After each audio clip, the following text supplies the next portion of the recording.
Sherwin Gatchalian and many of our colleagues have been very aggressive and persistent in trying to thresh out this problem of illegal and foreign nationals who have been elected into office. And this really is a national security concern. Aside from the fact that this Mayor Guo had left the country and supposedly having been assisted by law enforcers or even officials of government, because there was already a hold or a ban, but she was able to leave. And whether there's a video or not, those are details. But we must further investigate, and the Deputy Minority Leader is correct, and how these agencies of government must be answerable on how a wanted person is able to escape the country. I also would like to bring to the attention that more than 1,200 have been given, according to the PSA, and this has been reported already, have been given birth certificates. Who knows if one of those 1,200 will also run for elective office, a councilor. Tama ho. Dati mga kababayan, ang alam ko, bata pa hanggang, siguro hanggang lumaki ako. Pero simula po, no? Nung mga nakita na at naibalita na po, yung mga nangyayari sa Davao, nabura na po sa isip ko na kapag ka merong pekean, pagka merong mga magpapagawa ng mga birth certificate, laos na ang rekto. Mas malawakan pala dyan sa Davao. Biruin mo, 1,200 mga kababayan na birth certificate peke ginawa sa Davao. Tama ho si Senadora. Paano kung isa dyan sa 1,200 ay tumakbo as mayor, congressman, konsehal? Nalusutan na naman tayo. Mga bossing, ilagay natin sa isipan natin, no? Yung mga, hayaan mo na, birth certificate lang naman yung pineki niyan, ganito, hindi naman na ano yan, hindi naman gagawa ng kasalanan yan, hindi naman gagawa ng mali yan. Kaya po nilang umabot sa ganyang mga pagkakataon na maging elected official. Di ba, sabi ni Sir Tony Ninobla, 1,700 na daw ang fake birth certificate. Kaya ho nilang umabot sa ganyan, mga kababayan. At bakit sila tatakbo? Para saan yun? Para siyempre, protektahan kung ano man yung mga negosyo, lalong-lalo na kung illegal. No? Ako po naniniwala, mga bossing. Kaya po umupo dyan, o talagang kung sino mang mga Poncio Pilato ang tumulong dito kay Mayor Alice Go upang maging mayor, ako po naniniwala, mga kababayan, kaya inilagay ho dyan para maprotektahan yung pogo na nandoon sa likod ng Bamban Municipal Hall. Si Mayor, tinatanong mo yan? Tinatanong mo yung pogo dyan? O yun, tanungin mo si Mayor. Lalo na ho tayo, pag maliliit na mga tao lang. Ano laban natin dun? Di ba? Mayor na yung tatanungin mo. O ano problema mo, Mark? Mayor, ganito po madami daw pong illegal na ginagawa at nangyayari dyan sa loob ng pogo. Kalimutan mo na yun. Ako ang mayor dito, walang makakalusot dyan. Tingnan nyo ho, mga kababayan.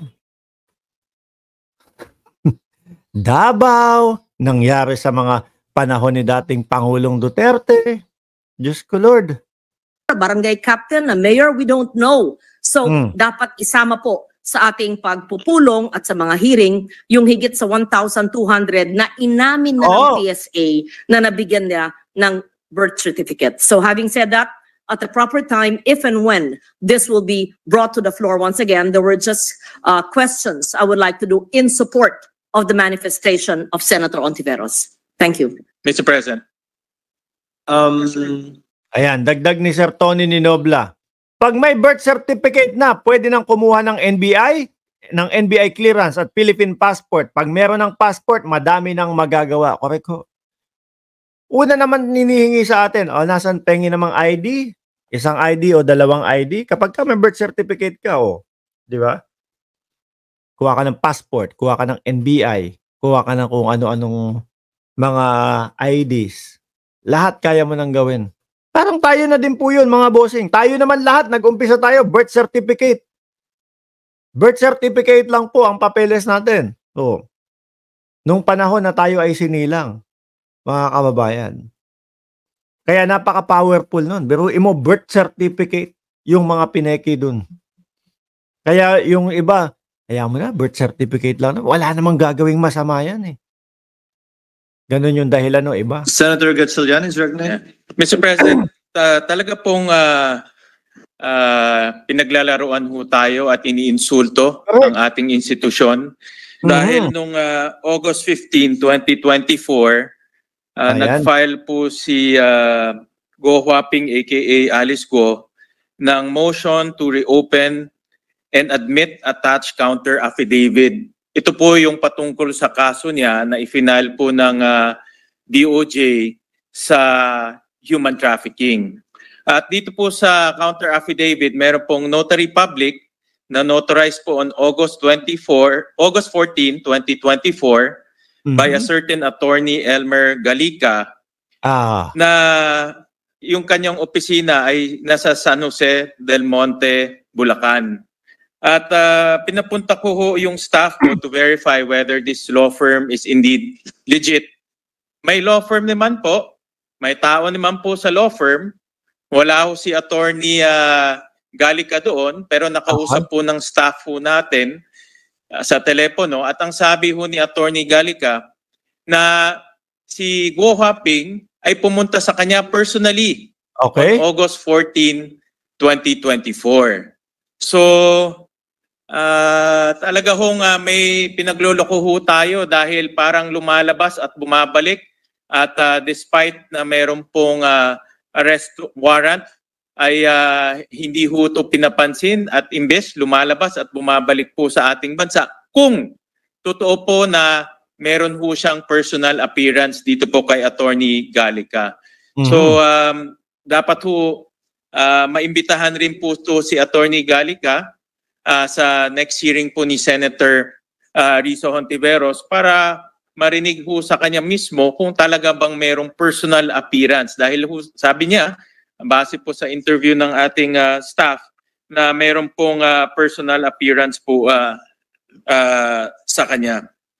So, noong mga panahon na yun, wanted na si Alice Go eh. Hinahanap na si Alice Go, no, mga kababayan.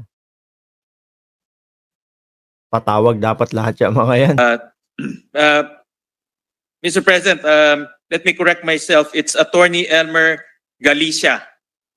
Attorney Elmer Galicia na ang office po ay sa San Jose del Monte, Bulacan. So kaya ho, Mr. President, talaga pong pinaglalaroan po yung ating institusyon at itong taong to, itong abogadong to ay dapat po maimbitahan para malaman ho natin ang katotohanan. Either siya ho'y nagsisinungaling at wala pong personal appearance o talagang balik-labas po ng ating bansa na lumalampas po sa Bureau of Immigration dahil hindi naman po makakalabas at makakabalik po ng ating bansa kung hindi po tinatatakan po yung kanyang pasaporte. So maraming salamat sa Senator Risa for bringing this out and maraming salamat po at napag-usapan ho natin po. Noted. Maraming salamat po, Sen. Sherwin, and very well taken po, Mr. President, na sa patuloy naming pagdinig dito sa usapin ng POGO sa Senate Committee on Women ay tatawagin yung resource person na sinabi ni Sen. Sherwin na si Attorney Galicia. Salamat po. Yes. Salamat. Ganun ang pagpapatawag, hindi kagaya nung kay Bato de la Rosa. Masabi lang ng konti, kahit hindi naman konektado, tawag. O, yun. Kay Sherwin Gatchalian, pag nagpatawag ng isang resource person, talagang kompleto po ang pagpapaliwanag niya. Kompleto yung ginawang investigasyon. Kay Bato, hindi. No? Sino yung pangalan na binanggit mo? Oh, patawag yan. Parang nanguhula lang ho sila doon sa hearing nila. Hindi kagaya ho nito. Kompleto, Ricardo. Kompleto ang detalye. Sabi ni Rio Serrano, kailangan na mag-order ang presidente, arrestuhin nga mga yan. Tagal na masyado. Go at Kibuloy. Pinapa-aresto na naman talaga yan. Mr. President, Majority Leader, really quick. Senator Zubiri is recognized. You may Thank you. I proceed, don't sir. want to delay the proceedings, particularly in the third reading vote, but I like to congratulate Senator Risa for bringing this up. We support her on this particular issue. And as early as last year, if you can recall, when I was presiding in one of the budget deliberations, I made mention the fact hindi pa pumuputok ito si Mayor Guo, hindi pa pumuputok itong issue na to, that there was a town in Mindanao that was issuing fake birth certificates, late registration. I mentioned it there. It was picked up by the media. This was November of 2023. And tama pala yung pinalabas ko na information, and now it seems that the PSA has validated almost over 1,600 or 1,700 fake late registration birth certificates. Dami, no? So at that time, I remember that the NBI, when I spoke to them, said that they had no evidence of such thing happening. So I want to thank Senator Risa Ontiveros Committee for and together with Senator Sherwin Gatchalian for bringing this out, that this was actually happening.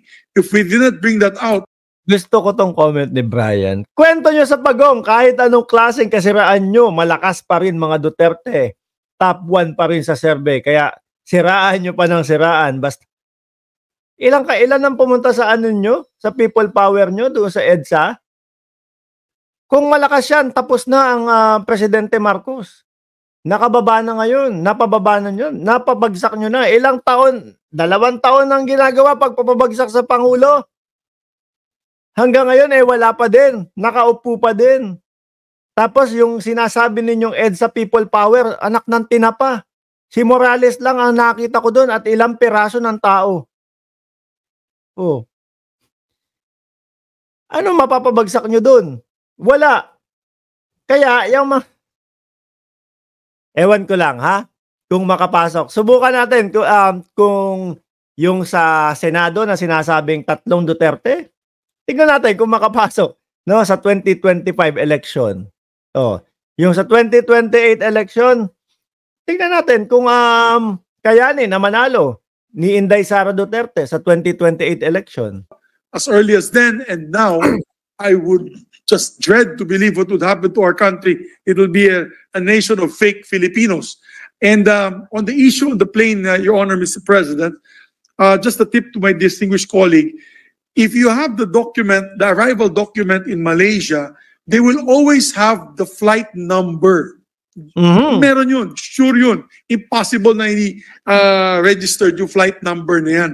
If the flight number now registers to a chartered plane, then you can find out who owns the chartered plane.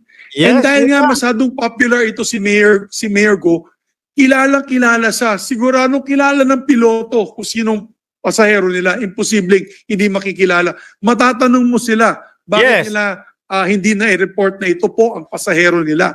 Because you have also manifest. You cannot leave. The CAAP can fine or actually dismiss pilots in the failure to name the members in the manifest. And it has to be the authentic name. It has to be a certified name with passport. So, Paglalabas po ng bansa mga kababayan, meron pong mga immigration form na susulatan mo, no? Nandoon po bandang ilalim, makikita mo anong flight number yung sasakyan mo.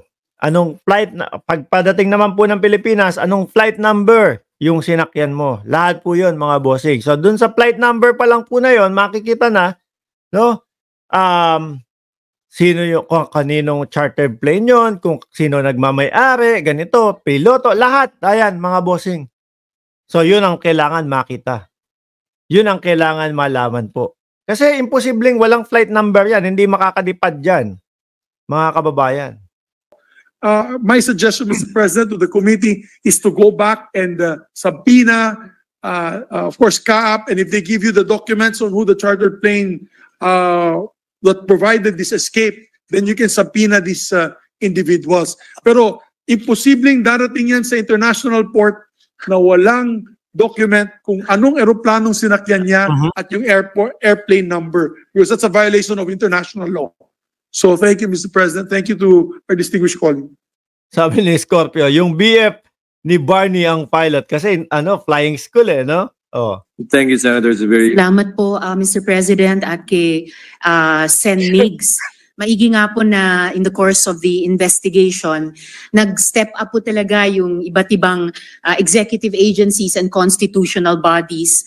Siguro may parallel pressure or support sa isa't isa, no? Tayo dito sa legislature at yung ilang opisina sa executive at constitutional bodies para talaga to be equal to this task, lalo na mapanghamon yung mga issue na hinaharap sa atin ng POGO at mga katulad ni Guo Huaping. And again, very well taken po yung mga payo na ibinigay, mga dagdag na resource persons para sa isa sa mga huling pagdinig ng komite namin laban sa POGO. Aming salamat, Mr. President. Mr. President, Ayan, si Senator Tolentino naman magsasalita, mga kababayan. if I may. Senator Jinggoy. Yeah, first of all, I would like to associate myself with the manifestation of